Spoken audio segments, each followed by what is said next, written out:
sheker tirchak. Dvar sheker tirchak is a mitzvah in the Torah that we say that from a thing of lies, stay away. The Torah doesn't say don't lie. It says stay away from lies. Why? Because lies, in the end, will always end up for a loss. Always end up for a loss. Either it'll show a loss that you have lack of emunah, or it'll show that you're a corrupt person, or it'll show other things that are negative. In general, a person should never lie or associate himself with a liar or a thing of lies. Like, for example, many people today in the Jewish community have associated themselves with a business that's full of lies. It's called cash lending, or what is it? Cash advance. Cash advance, if you're in that business or you know somebody in that business, you could pretty much kiss your olam haba bye. You have no share of the world to come. For sure. I'm not telling you because I don't like you, but I can tell you at least a handful of reasons why you definitely do not have a share of the world to come. Number one, a Jew is not allowed to lend another Jew money and charge him interest. Not allowed to lend another Jew money and charge him interest. If a Jew lends another Jew money and charges him interest, everybody loses their olam haba. The lender, the borrower, and the person that was involved in between, the broker. Everybody loses olam haba. Hashem says, not allowed to lend another Jew money and charge him interest. So what's the solution that the religious people did? Oh, we have a eter iska, shtar iska. What's a shtar iska? He's going to sign that I'm an investor. Yeah, but here's the thing. You can fool him, you could fool yourself, but you can't fool God. And eter iska specifically is supposed to say that it's not a loan, it's an investment. But it actually has to be an investment, not just say it's an investment. Like you could say it's Pikachu, you could say it's a parrot, you could say it's a building. But if it's really still a loan, then hey, it's a loan. How do we know it's a loan? That you have to pay it back no matter what happens. That's what makes a loan a loan. What makes something an investment? An investment is something that if you can't pay it back because you lost it, you don't have to pay it back. Why? That's an investment. You invest money. Sometimes you lose the money. It happens.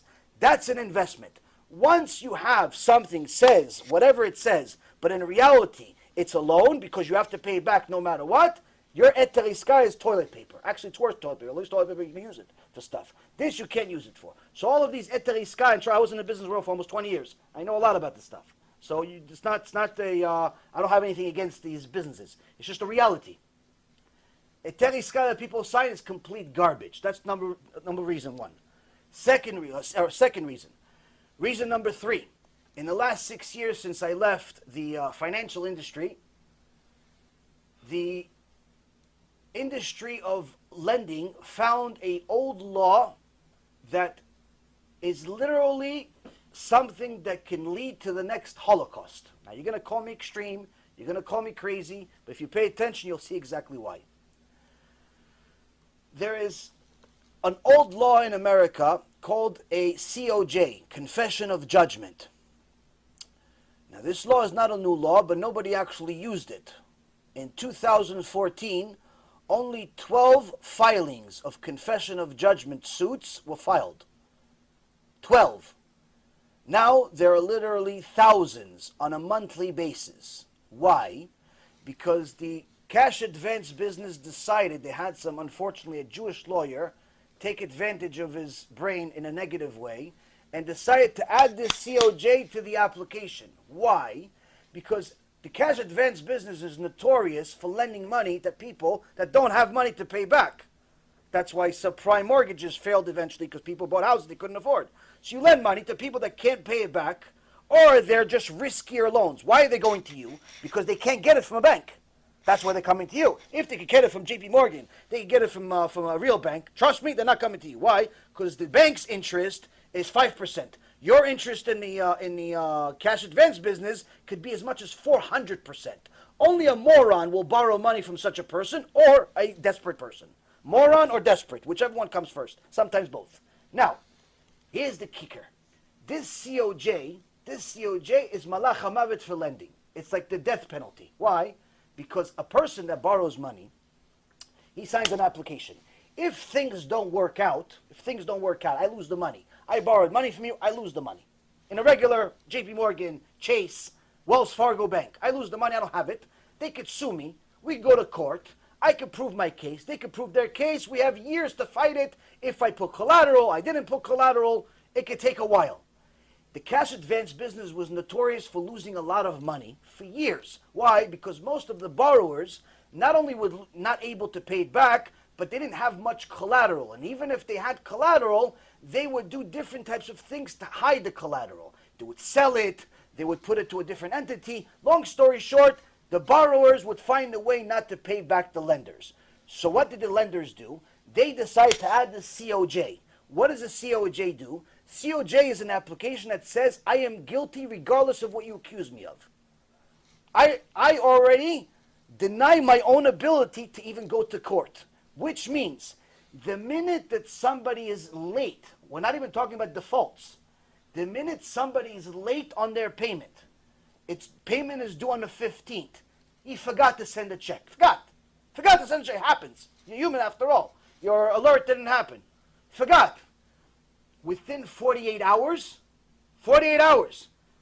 the lender, the cash advance company, could take all of his possessions that were under collateral of that loan, without a court, without a judge, without even a lawyer.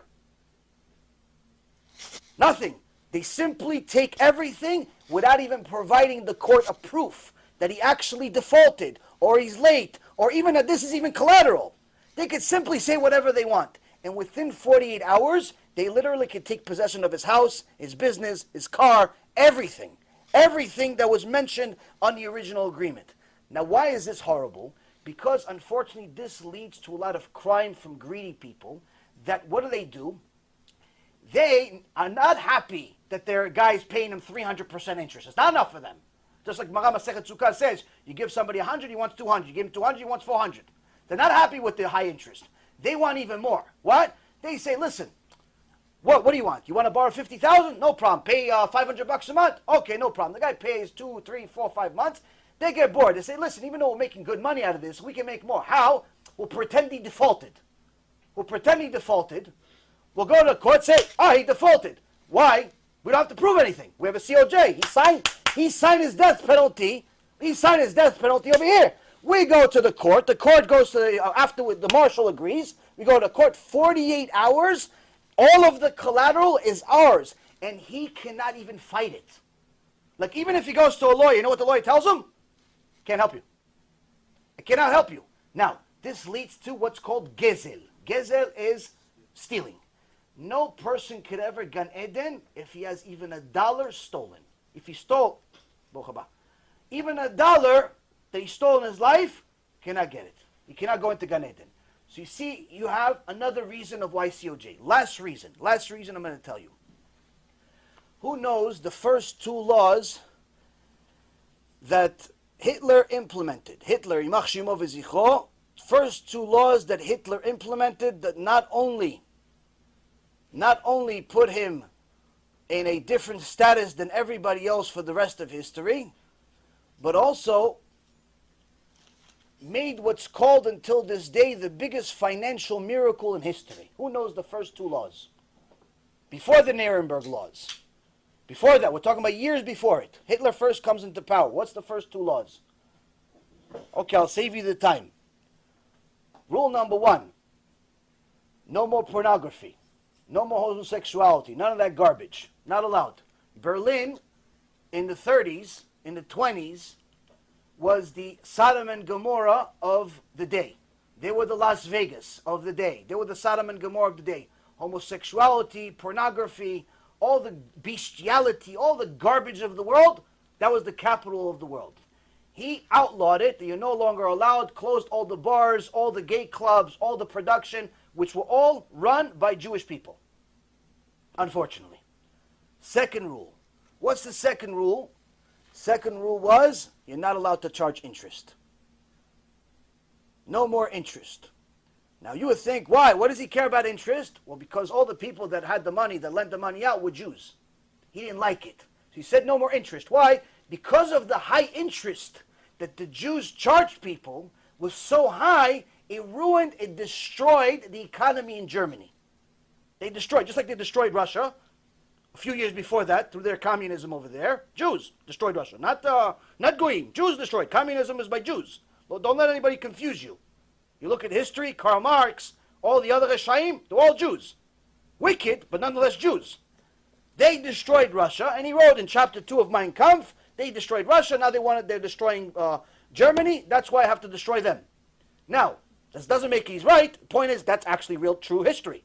Now, he saw that the Jews are controlling the financial system and they're charging such high interest, they destroyed the German economy to the extent that by the time you arrived to go to the store to buy bread, you had to take a whole horse carriage full of money. By the time you arrived at the store, it wasn't enough. Why? Because the inflation rate was so high. The bread became so much more valuable and your money went down. So now he says, what's the cause of this? Because nobody could afford to do anything because the interest rates are so high. So he decided no more interest rates. You're not allowed to charge interest rates. And at that time, the Great Depression was happening around the entire world. Everyone was in a financial collapse. America was a financial collapse. England was a financial collapse. Everybody else was collapsing. Germany collapsed worse than everybody else. But after he passed this law of no more interest, within 6 years, Germany became the leading, wealthiest economy in the world.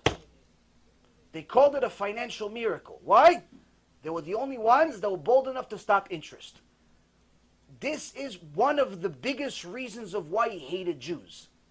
Because they destroyed the economy because of their greed. Rabotai, it's not making them right. Don't let this confuse you. But this is happening again.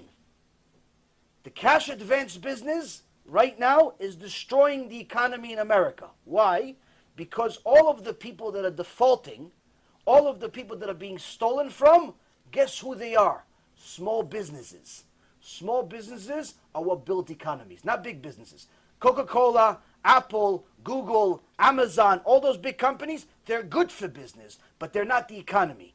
What makes an economy, what makes an economy prosper, is when there's small businesses starting and small businesses flourishing, because they are the ones that actually hire the most amount of people. If you have small business grow, your economy grows. You have small business decline, your economy declines. I was in the financial business for 20 years. This is one thing you can't challenge. Now, when you have an industry that their number one objective, directly or indirectly, is to destroy small businesses, guess what? This is happening again. And you'll see, if nobody listens to me, nobody listens to the Torah, nobody listens to history, and everybody ignores it, this is going to be a huge blow-up to the extent where you can see how Edom, just like the Torah says, Edom is going to come back again, Edom becomes America. Edom becomes America. Why? Because America is Edom, after all. But you'll see what happens. And you'll see that all of a sudden the 6 million Jews that are in America, that feel comfortable, that are sometimes in government, that are sometimes in politics, that are running big businesses, and so on and so forth, guess what? Same exact thing happened in Germany. We were in politics, we were in business, we were prospering, we were great. In Germany, same exact thing. In Greece, same thing. In Rome, same thing. In Egypt, same thing. But guess what? We get greedy, we get sinful, we become Reshaim. What happens? Hashem says, oh, you want to be Reshaim? I'll punish you. With what? With the same goy that you wanted to become like. And this, Rabotai, is what's happening under our noses. And unfortunately, this, I don't know whether the Gdolim that we have in this world today are unaware or nonchalant. I'm not really sure. All I can tell you is, I've had in my career 5 times, 5, maybe 6 times, where I had a aha moment. Meaning, I saw something, to me was clear as day. I knew this deal was going to work out. I saw a stock, it was $4. I said, this is worth 32. How long? 2, 3, 4 years. It's going to be 32. Sometimes happen faster, sometimes longer. 5 times in my career, certain things like that happened to me, Baruch Hashem. This, for sure, is an aha moment. Unless the government actually, by Chazdei Hashem, by mercy of Hashem, interferes with that industry and completely ruins it, we will see a Holocaust starting from this business. Chavod. I'm sorry for you. You have to quit. I have 2 questions. Yes, please. 2 questions regarding that. So, for example, number 1, it's not all the time that people can't pay back. My colleague today, for example, had a deal that he closed where he funded an $85,000 deal. Okay, it's funded from his bank documents in the past 3 months. I was able to tell with my colleague that in the next 30 days or so, he was going to be able to fund triple the amount if he wanted to. However, my interest rate that we charge with our company wasn't necessarily 300% like you're saying. Not all of it's 300%, but it's still much higher. It's still usury. Most capitals like Fox Capital, Weather Momentum, it doesn't matter. They don't charge 300%. That's not true. No, it goes up to 400%. Yeah, but It's not standard 400%. Me personally, if you happen to know not You're not charging 5%. You're not charging 10%. You're not even charging 30. Usually the most you'll charge in more or less is up to 80. Usually. 8%? 80. Okay, that's still illegal. Okay. Torah-wise and law-wise. At all? Yeah. No, we already covered that. We covered that. Right, I know. So going back on what I just said, though, is that they can't pay it back. That's number one. Okay? You're still not allowed to lend them the money, though. You can't pay that. Number two, what if they're going? We're talking about Jews here. Mm-hmm. What if they're going? That's number two. Which, yeah, it might sound like, all because they're going doesn't make them different. Right. But it is. No, it is or it isn't. Right. I have the reason why I was in yeshiva for a few years. I wouldn't want to do something that's halakhically al halacha not okay. Okay, so I'll answer your questions. I realized that when I spoke to a rabbi who I personally have a case with, he told me that if it's goyim, even though it's not, you're still not doing the correct thing, but it's totally not shy when it comes to Jews. Totally not. You have to find a new rabbi. So let me explain to you. I'm an honest person, so I don't beat around the bush. I'm gonna tell you things as they are. I was on Wall Street for 16 years. I had my own firm. I know a little bit more about the financial business than any rabbi in the world. Why? I was on Wall Street. Before I was a rabbi, I was on Wall Street. I had a firm, I had a brokerage firm, had a hedge fund, had an insurance company. Baruch Hashem, I was an executive. I was on CNBC. I was on Bloomberg. I was somebody. It wasn't like some guy that worked at Merrill Lynch, made $100,000 a year. You did an $85,000 deal where you lent somebody $85,000. I made $1.6 million for myself in one day. So there's a little bit of experience that came with it to get to that point. Now, so what I'm trying to explain to you is that it's not a matter of what's the deal, what's the profit, what's the commission, what's the company, what's the industry. It's a matter of what's right, what's wrong, what's allowed, what's not allowed. Now, a Jew, first and foremost, is never allowed to lend another Jew money with interest. Now, the exception is if the Jew that's borrowing the money is a mechalel Shabbat, you're allowed to charge him interest, but they still do not recommend it, because if that Jew does tshuva, you have to pay him back all the interest. But needless to say, you're not allowed to lend the average Jew that keeps Shabbat money and charge him interest. That's rule number one.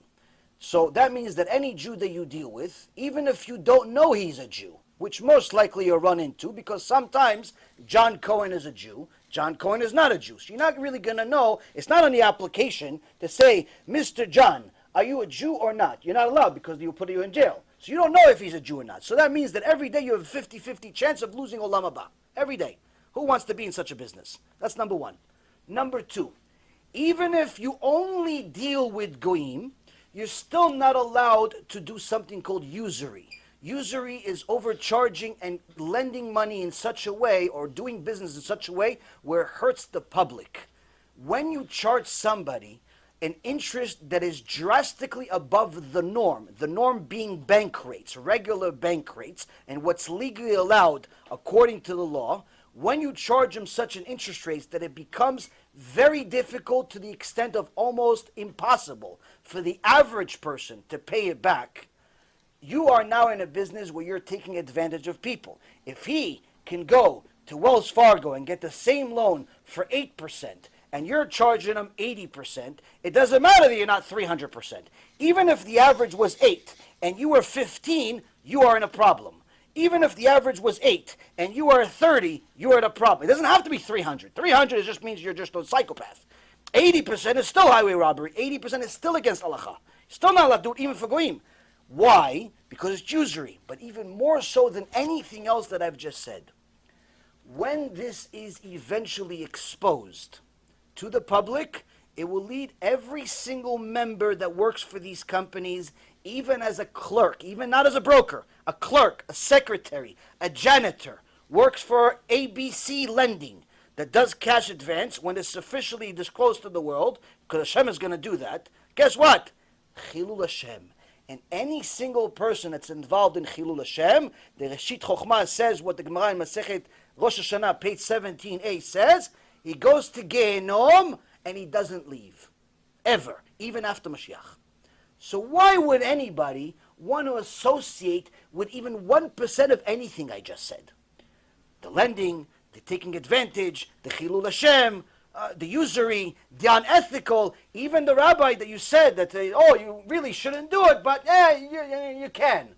What kind of rabbi is that? It's a puppet. You have to find yourself a real rabbi that's going to tell you, not allowed. No, not recommended. Not allowed. Not allowed. That's what it is. Not allowed. You have to quit tomorrow. Why? Because I love you and I'm telling you the truth. You have to. And in regards to, like you said, only that you could, once you do that COJ. Confession of judgment. Right? When you do that, they say then you technically have the ability to start taking their property. Their real Not technically. You take their property in 48 hours. The whole point is that when it comes to cash rents, especially what the Jews are doing, they have no sense at all in this. They're not allowed to touch. They don't have collateral.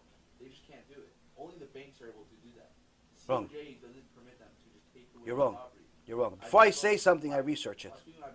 You can speak to your boss till next year. I'm telling you, I know what I'm talking about. I did a research before I say anything. Huh? My boss has been in business for 40 Okay, but you can look at your application. The application does not give a bank. It gives the company that lent the money, the COJ. But again, the company is the cash advance business. They owe money. They're borrowing money from the bank. But they're the ones that collect it, not the bank. The bank sues your company. Your company is the one that goes collect the money. How about this? Do yourself a favor. Go on Bloomberg. Go on Google, go on Bloomberg. You look at cash advance business. It's a 5-part article explaining the entire industry for you. Everything I just said with a little bit of sugar on it. Everything I just said without the Torah part. I'll tell you exactly about all the criminals that are in the business. Unfortunately, one thing that I know personally, that the article doesn't know as much, is that predominantly the people that are in this business are guys that used to be in the brokerage business that went to jail, criminals, thieves, psychopaths, mafia, but predominantly it's Orthodox Jews. Predominantly it's Orthodox Jews funding it, selling it, and you have even yeshiva kids that have no skills whatsoever going into that business and starting to make $10,000, $20,000 a month without even knowing what to do. Why? This is much worse than the boiler room days of the stock market business was 30 years ago. Because back then, 30 years ago, when there were unethical brokers in the world, you still had to have selling skills. Why? Because at the end of the day, the guy is giving you money, and you're giving him a dream. Here, you're the one giving him the money. There's no selling. You don't have to do anything. Why? He's the one calling you, asking you, please lend me money. He doesn't know that he's signing a death sentence. He doesn't know that he's about to lose everything he has if you're crooked, if you wink the wrong way, if you have a bad memory, if your alarm doesn't go off. He doesn't know any of that stuff. He thinks, no, you're Joe, my friend. Joe calls me every Tuesday until we close the deal. Guess what? Joe's no longer in a deal after you sign. The broker is no longer in a deal. You call him after the COJ is being implemented. Joe doesn't pick up the phone. Why? Joe's not in control. He's just a broker. He got paid his commission. Rabotai, if you are in this business, if you know somebody in this business, and you don't hate them, and you don't hate yourself, you have to send them what I just said, and you have to get them out of that business no matter what you have to do. If you love Jews, you have to let people know this is going to bring an ason to Am Yisrael. It's going to bring a disaster to Am Yisrael. It's going to bring a disaster no different than the Holocaust.